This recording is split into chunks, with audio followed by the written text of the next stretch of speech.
This is our Italian mill for milling up the apples. It can do about a ton an hour if you can keep feeding it that fast. And once we've washed the apples, they go into the mill. It's just got some blades in there that are fairly sharp, and then it turns it into an apple pomace. So I'll show you how that happens.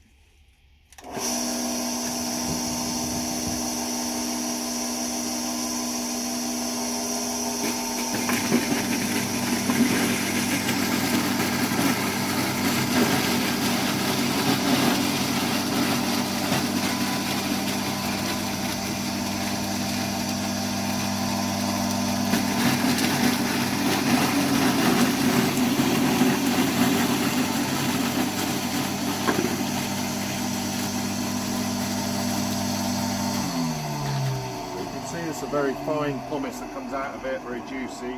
We tend to leave it to macerate for a few hours or even overnight sometimes before pressing it later on.